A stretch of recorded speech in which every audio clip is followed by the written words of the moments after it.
Resignation letter daw ni Senator Ping Lacson bilang chair ng Senate Blue Ribbon Committee.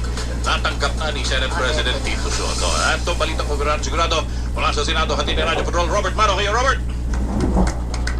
Tony, nagbigay na ng kanyang resignation letter si Senador Panfilo Lacson kay Senate President Vicente Soto III, kung saan nakasaad sa sulat yung kanyang pagbibitiw bilang chairman ng Blue Ribbon Committee. Sa kanyang sulat, sinabi ni Lacson na bilang halal na senador, palagi siya nagsisilbi sa kalooban at kasiyahan ng sambayan ng Pilipino kay Pongan Anya. So magandang gabi po sa ating lahat at lalo na sa mga tagapagsubaybay sa ating mga video at sa aking mga viewers na hindi pa nakapag-subscribe. Paki-subscribe naman mga para palagi po kayong updated sa mga video reaction natin. So ngayon mga formal nang nagsumiti ng resignation si Senator Ping Lacson bilang isang chairman sa Blue Ribbon Committee. So natanggap na kanina mga sa opisina ni Senate President Tito Soto yung resignation letter ni Ping Lacson, dahil nanghihina si Ping Lacson mga dahil sa mga bashing.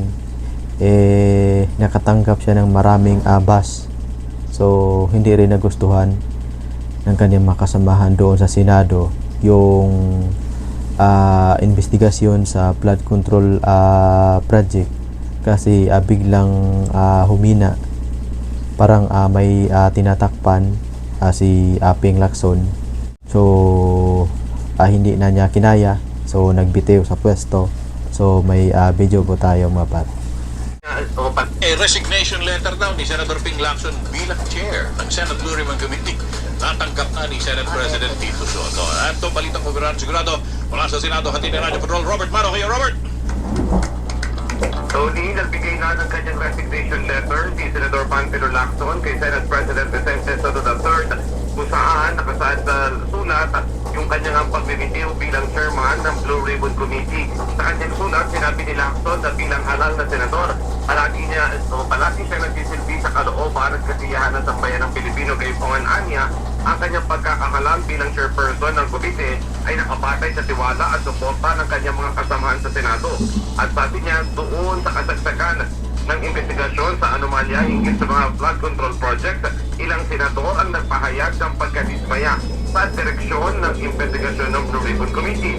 May mga paratang anya na sila pinupuntiryan ni Lacson ang ilang kasamahan sa Senado, habang pinangangalagaan naman ng mga mambabatas o ang mga kongresista na umano'y sangkot din sa budget anomalies.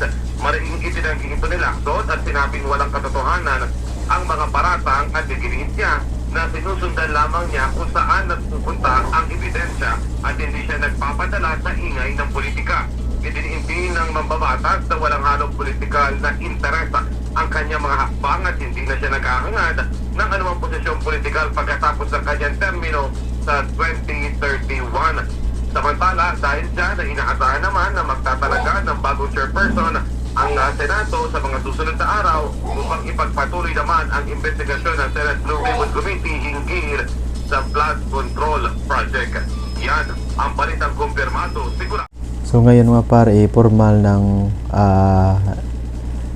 bumaba sa pwesto si Ping Lacson. Kumpara sa akin mga karapat dapat naman siguro na bumitiw siya sa pwesto, dahil parang meron siyang tinatakpan, kasi parang muntik niyang ihinto yung pag-imbestiga sa flood control project. So hanggang dito na lang at maraming salamat at magandang gabi po sa ating lahat.